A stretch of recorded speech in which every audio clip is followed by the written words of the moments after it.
प्रियमित्राणि नमस्कारः।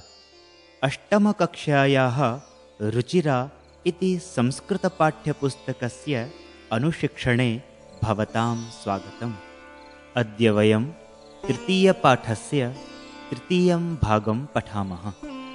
पाठस्य नाम अस्ति भगवदज्जुकम् इति। मित्राणि, पाठस्य द्वितीये भागे अस्माभिः पठितं यत् यमपुरुषः अनवधानेन अन्यस्याः वसन्तसेनायाः प्राणान् स्वीकृत्य यमलोकं गच्छति, परन्तु यमः तं तर्जयन् पृथ्वीलोकं प्रतिप्रेषयति। यमपुरुषः अधुना किं करिष्यति इति अस्मिन् भागे पठामः। अधुना अग्रिमं संवादं पठामः। यमपुरुषः वदति, यावदस्याः शरीरमग्निसंयोगं न स्वीकरोति तावत् सप्राणामेनां करोमि। विलोक्य, अये उत्थिता खल्वियं, भो किन्नु खल्विदम्। अधुना अस्याः पङ्क्तेः शब्दार्थान् पश्यामः। यावदस्याः शरीरमग्निसंयोगम् इत्यत्र यावत् अस्याः शरीरम् अग्निसंयोगम् इति चत्वारि पदानि सन्ति। यावत् इति समयबोधकम् अव्ययपदं वर्तते।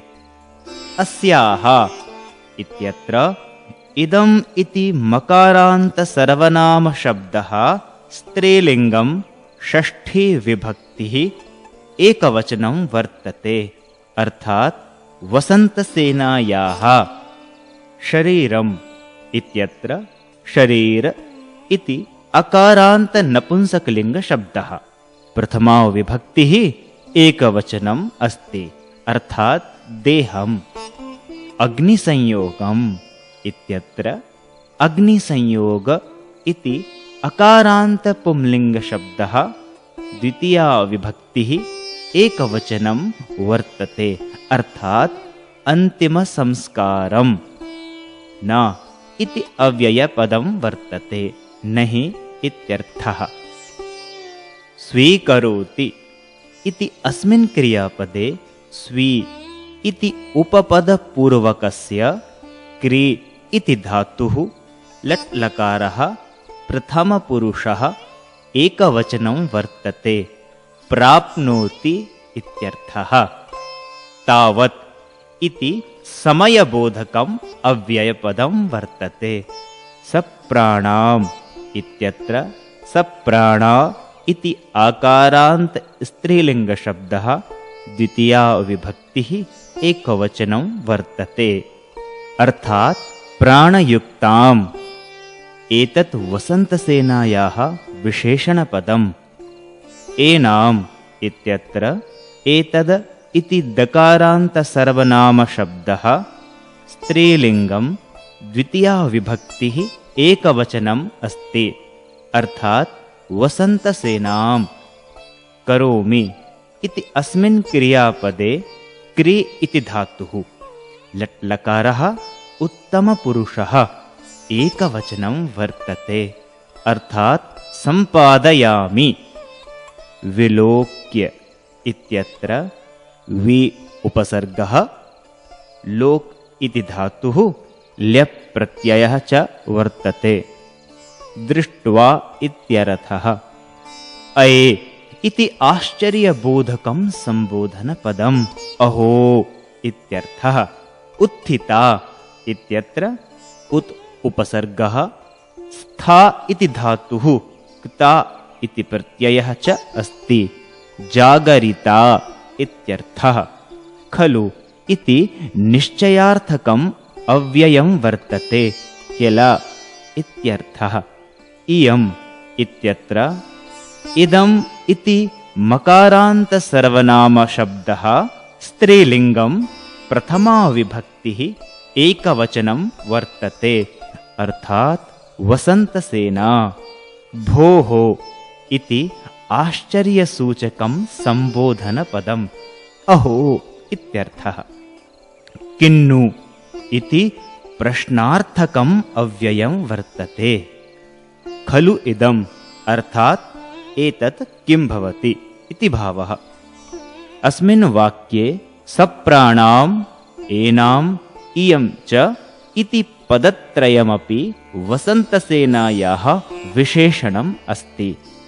अधुना अस्य वाक्यस्य भावं जानीमः। न स्वीकरोति, कं न स्वीकरोति? अग्निसंयोगं न स्वीकरोति।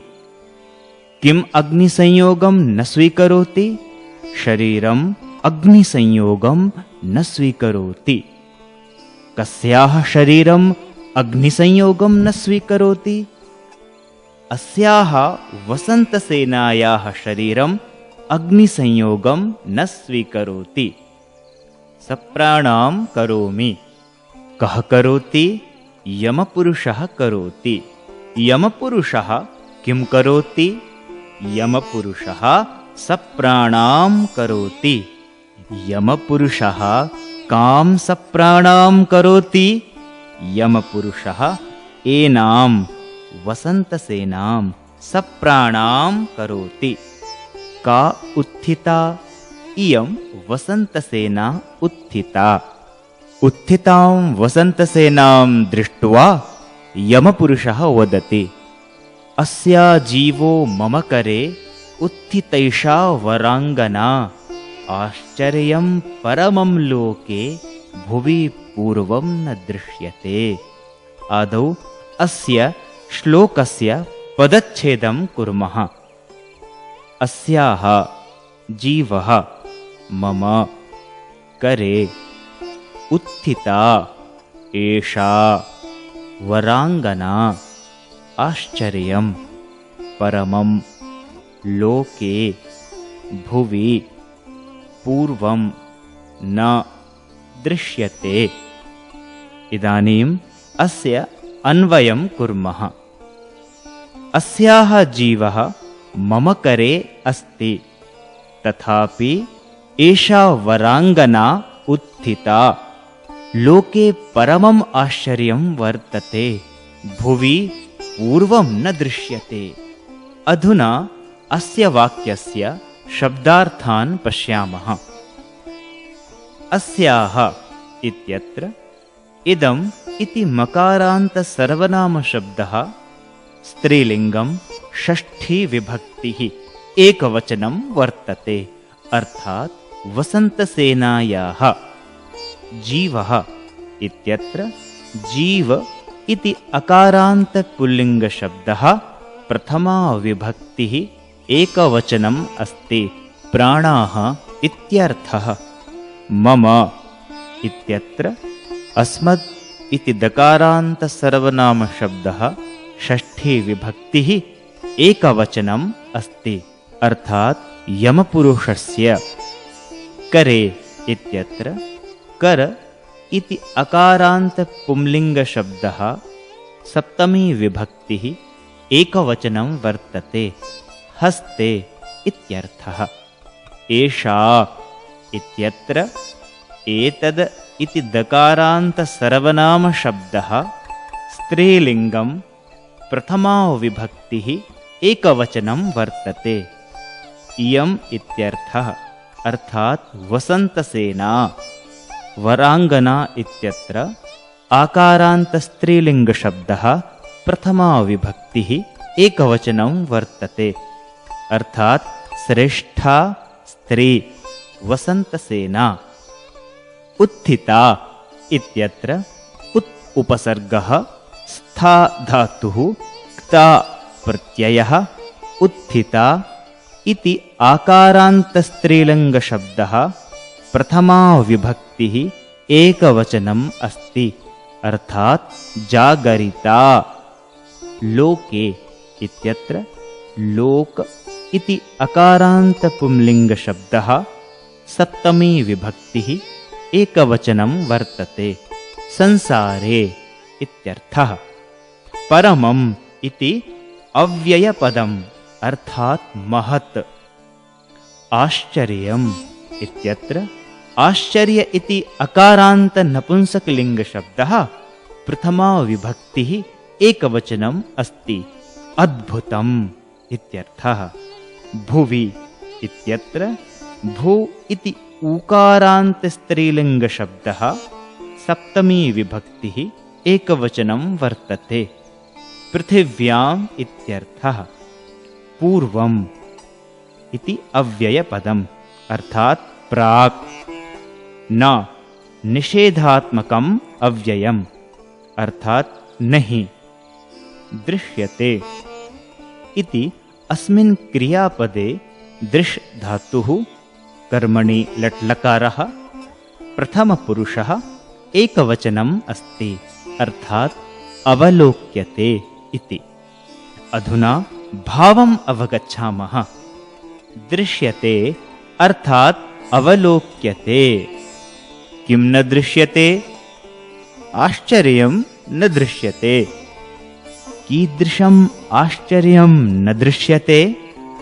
परमम् आश्चर्यं न दृश्यते। परमम् आश्चर्यं कदा न दृश्यते? परमम् आश्चर्यं पूर्वं न दृश्यते। परमम् आश्चर्यं पूर्वं कुत्र न दृश्यते? परमम् आश्चर्यं भुवि पूर्वं न दृश्यते। किं परमम् आश्चर्यम् अस्ति?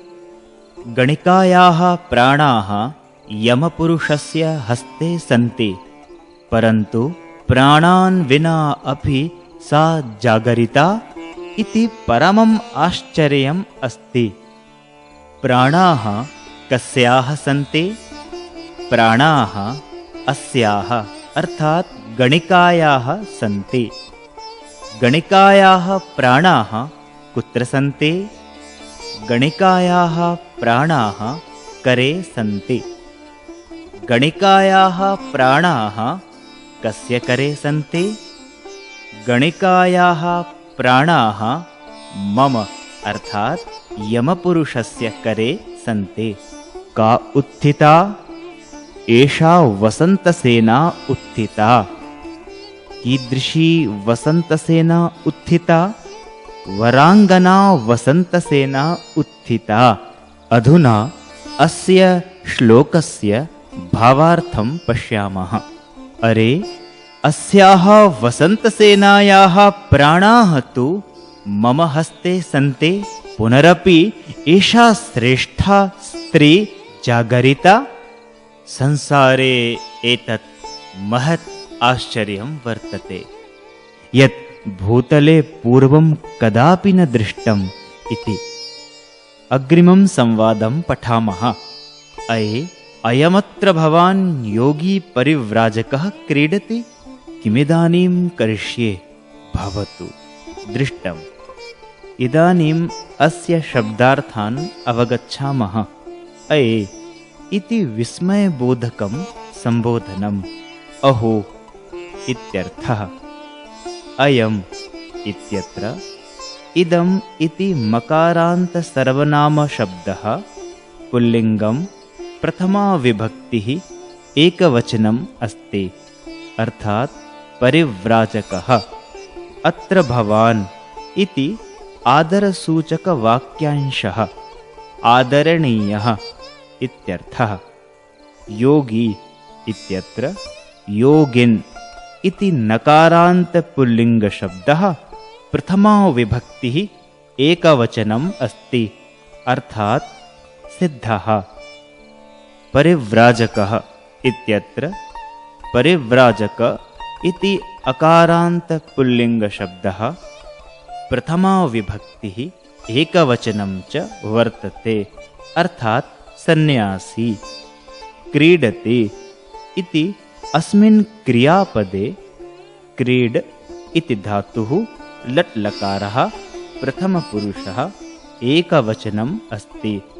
खेलति अथवा क्रीडां करोति इत्यर्थः।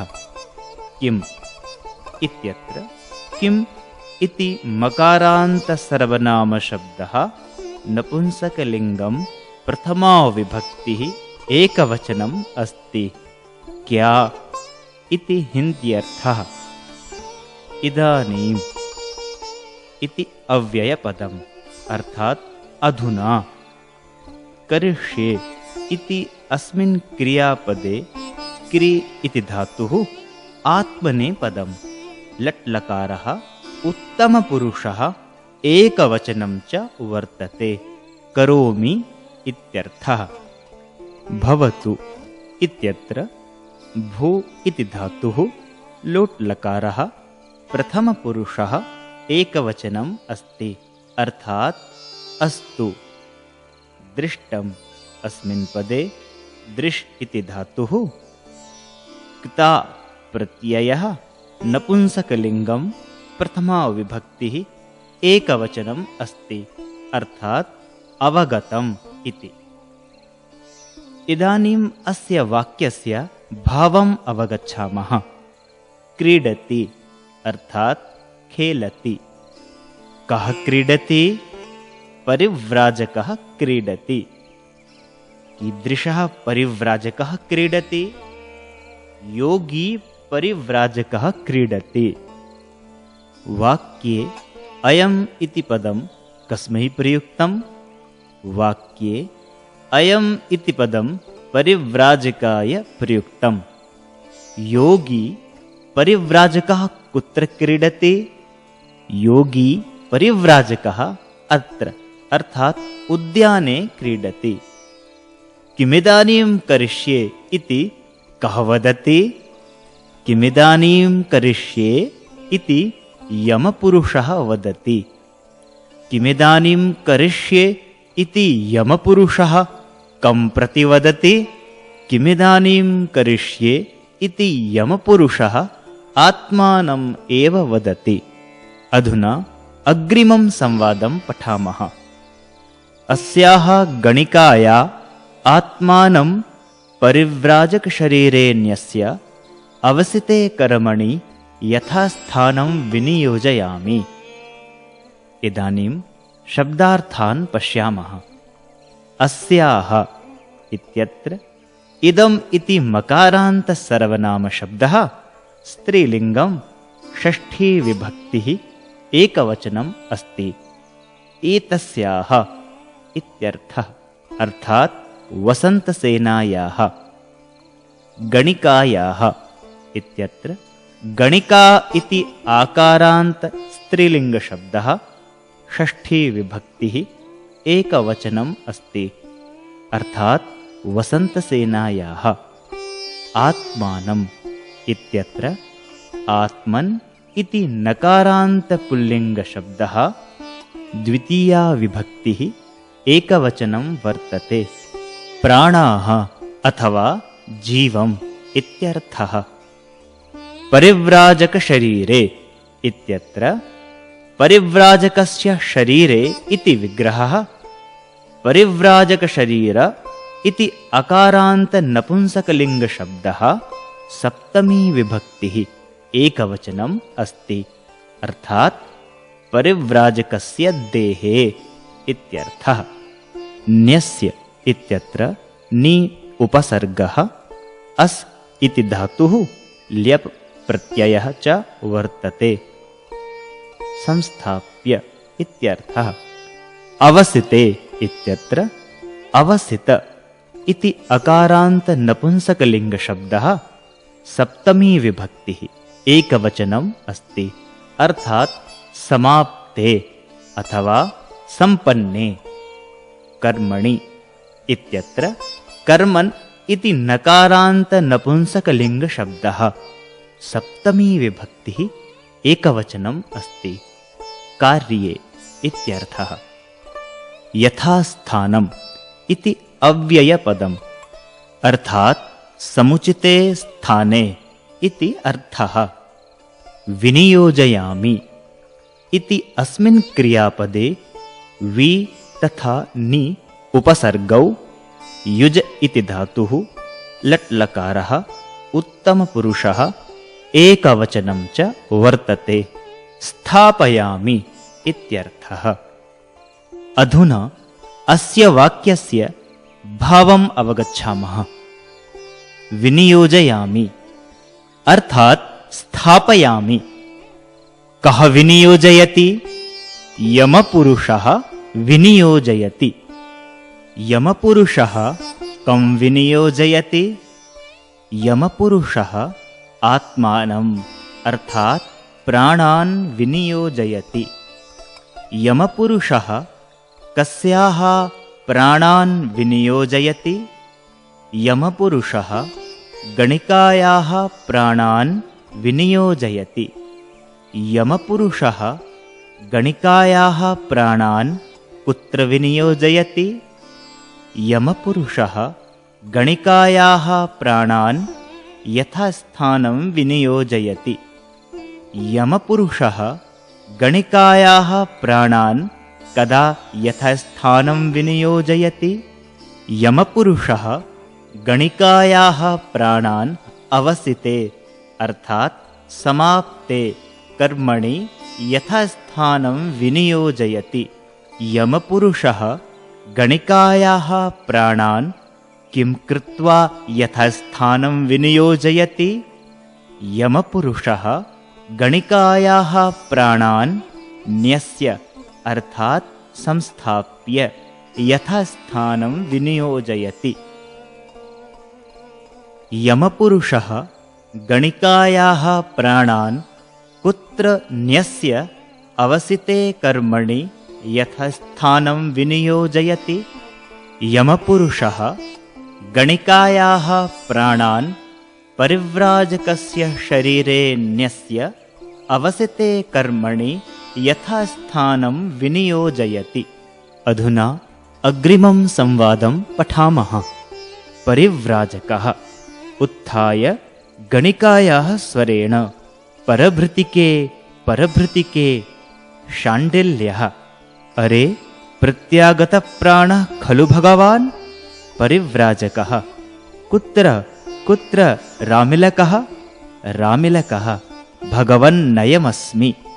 आदौ अस्य शब्दार्थान् पश्यन्तु। उत्थाय इति अस्मिन् पदे उत् उपसर्गः स्था धातुः ल्यप् इति प्रत्ययः वर्तते जागरणं कृत्वा इत्यर्थः। गणिकायाः इत्यत्र गणिका आकारान्त स्त्रीलिङ्गशब्दः षष्ठी विभक्तिः एकवचनम् अस्ति अर्थात् वसन्तसेनायाः। स्वरेण इत्यत्र स्वर इति अकारान्त पुल्लिङ्गशब्दः तृतीया विभक्तिः एकवचनम् अस्ति अर्थात् ध्वनिना इति अर्थः। परभृतिके अत्र परभृतिका इति आकारान्त स्त्रीलिङ्गशब्दः सम्बोधने प्रथमा विभक्तिः एकवचनं वर्तते अर्थात् हे परभृतिके इति। अरे इति सम्बोधनपदं वर्तते। हे इत्यर्थः। प्रत्यागतप्राणः इत्यत्र प्रत्यागतप्राण इति अकारान्त पुल्लिङ्गशब्दः प्रथमा विभक्तिः एकवचनम् अस्ति अर्थात् परिव्राजकः पुनः जीवितः इति भावः।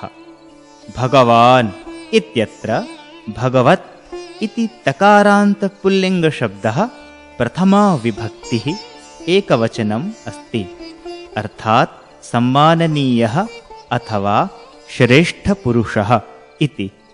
एतत् विशेषणम् अस्ति। कुत्र इति अव्ययपदम् कस्मिन् स्थाने इत्यर्थः। भगवन् इत्यत्र भगवत् इति तकारान्त पुल्लिङ्गशब्दः सम्बोधने प्रथमा विभक्तिः एकवचनम् अस्ति अर्थात् हे परिव्राजक इति। अयम् इत्यत्र इदम् इति मकारान्त सर्वनामशब्दः पुल्लिङ्गं प्रथमा विभक्तिः एकवचनम् अस्ति अर्थात् एषः इति। एतत् सार्वनामिकविशेषणम् अस्ति। अस्मि इत्यत्र अस् धातुः लट् लकारः उत्तमपुरुषः एकवचनम् अर्थात् वर्ते इत्यर्थः। हूँ इति हिन्दी अर्थः। अधुना अस्य भावं जानीमः। उत्थाय अर्थात् जागरणं कृत्वा। कः उत्थितः? परिव्राजकः उत्थितः। परिव्राजकः उत्थाय किं कृतवान्? परिव्राजकः उत्थाय परभृतिके इति सम्बोधनं कृतवान्। परिव्राजकः उत्थाय केन परभृतिके इति सम्बोधनं करोति? परिव्राजकः उत्थाय स्वरेण परभृतिके इति सम्बोधनं करोति। परिव्राजकः उत्थाय कस्याः स्वरेण परभृतिके इति सम्बोधनं करोति? परिव्राजकः उत्थाय गणिकायाः स्वरेण परभृतिके इति सम्बोधनं करोति। के प्रत्यागताः? प्राणाः प्रत्यागताः।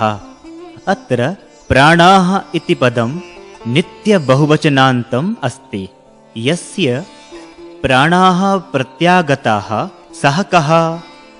यस्य प्राणाः प्रत्यागताः सः प्रत्यागतप्राणः इति। प्रत्यागतप्राणः इत्यत्र समासे तु एकवचनं भवति। प्रत्यागतप्राणः कः वर्तते? प्रत्यागतप्राणः परिव्राजकः वर्तते। भगवान् इति पदं कस्मै प्रयुक्तं? भगवान् इति पदं परिव्राजकाय प्रयुक्तं। पुनः परिव्राजकः किं वदति? कुत्र रामिलकः इति परिव्राजकः वदति। परिव्राजकस्य शरीरे कस्याः आत्मा अस्ति? परिव्राजकस्य शरीरे वसन्तसेनायाः आत्मा अस्ति। भगवन् इति पदं कस्मै प्रयुक्तं? भगवन् इति पदं परिव्राजकाय प्रयुक्तं। भगवन्नयमस्मि इति कः कं प्रति वदति? भगवन्नयमस्मि इति रामिलकः परिव्राजकं प्रति वदति। अस्मिन् वाक्ये अयम् इति पदं कस्मै प्रयुक्तं? अस्मिन् वाक्ये अयम् इति पदं रामिलकाय प्रयुक्तम्। इदानीम् अग्रिमं संवादं पठामः। शाण्डिल्यः। भगवन् किमिदं? रुद्राक्षग्रहणोचितः वामहस्तः शङ्खवलयपूरित इव मे प्रतिभाति। नैव परिव्राजकः रामिलक आलिङ्गमाम्। इदानीं शब्दार्थान् पश्यामः। भगवन् इत्यत्र भगवत् इति तकारान्तपुल्लिङ्गशब्दः सम्बोधने प्रथमा विभक्तिः एकवचनम् अस्ति, अर्थात् हे महाराज इति।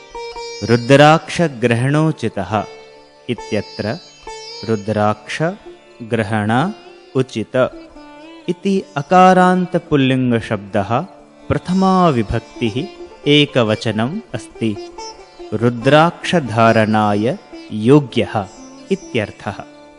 वामहस्तः इत्यत्र वामहस्त इति अकारान्तपुल्लिङ्गशब्दः प्रथमा विभक्तिः एकवचनम् अस्ति। वामकरः इत्यर्थः। शङ्खवलयपूरितः इत्यत्र शङ्खवलयपूरित इति अकारान्तपुल्लिङ्गशब्दः प्रथमा विभक्तिः एकवचनं वर्तते, अर्थात् शङ्खनिर्मितकङ्कणयुक्तः इव इति अव्ययम् सदृशम् इति अर्थः। मे इत्यत्र अस्मद् इति दकारान्तसर्वनामशब्दस्य षष्ठी विभक्तेः एकवचनस्य वैकल्पिकं रूपम् अस्ति, अर्थात् मम शाण्डिल्यस्य कृते। प्रतिभाति इति क्रियापदे प्रति उपसर्गः भा इति धातुः लट् लकारः प्रथमपुरुषः एकवचनम् अस्ति। अनुभवति इत्यर्थः। नैव एतत् अव्ययपदम् अस्ति, अर्थात् नहि। रामिलक इत्यत्र रामिलक इति अकारान्तपुल्लिङ्गशब्दः सम्बोधने प्रथमा विभक्तिः एकवचनं वर्तते। हे रामिलक इति अर्थः।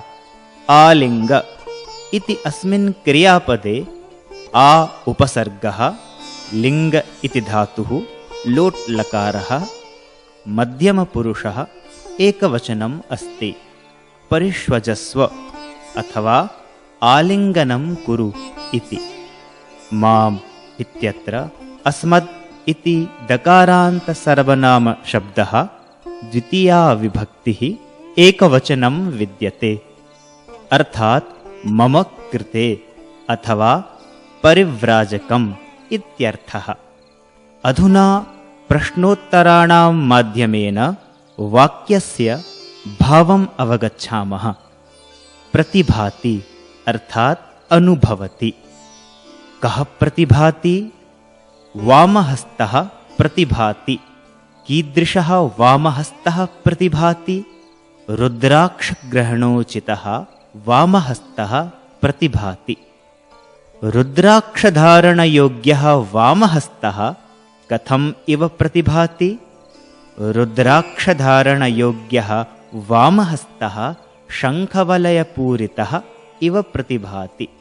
कस्य रुद्राक्षग्रहणोचितः वामहस्तः शङ्खवलयपूरितः इव प्रतिभाति? परिव्राजकस्य रुद्राक्षग्रहणोचितः वामहस्तः शङ्खवलयपूरितः इव प्रतिभाति। कस्य कृते परिव्राजकस्य रुद्राक्षग्रहणोचितः वामहस्तः शङ्खवलयपूरितः इव प्रतिभाति? मे अर्थात् मम कृते, अर्थात् शाण्डिल्यस्य कृते। परिव्राजकस्य रुद्राक्षग्रहणोचितः वामहस्तः शङ्खवलयपूरितः इव प्रतिभाति। आलिङ्ग अर्थात् आलिङ्गनं कुरु। कः आलिङ्गनं कर्तुं वदति? परिव्राजकः आलिङ्गनं कर्तुं वदति। अत्र वाक्ये माम् इति पदं कस्य कृते प्रयुक्तं वर्तते? अत्र वाक्ये माम् इति पदं परिव्राजकस्य कृते प्रयुक्तं वर्तते। आलिङ्ग माम् इति वाक्यं कः कं प्रति वदति? आलिङ्ग माम् इति वाक्यं परिव्राजकः रामिलकं प्रति वदति। मित्राणि, परिव्राजकस्य शरीरे स्थिता वसन्तसेना रामिलकं प्रति प्रेम प्रदर्शयति। सर्वे चकिताः भवन्ति। अस्मिन् नाटके अग्रे किं किम् अभवत् इति पाठस्य अग्रिमे भागे पठिष्यामः। एतावता अस्माभिः तृतीयपाठस्य तृतीयः भागः पठितः। पाठस्य अग्रिमे भागे पुनः मिलामः। धन्यवादः।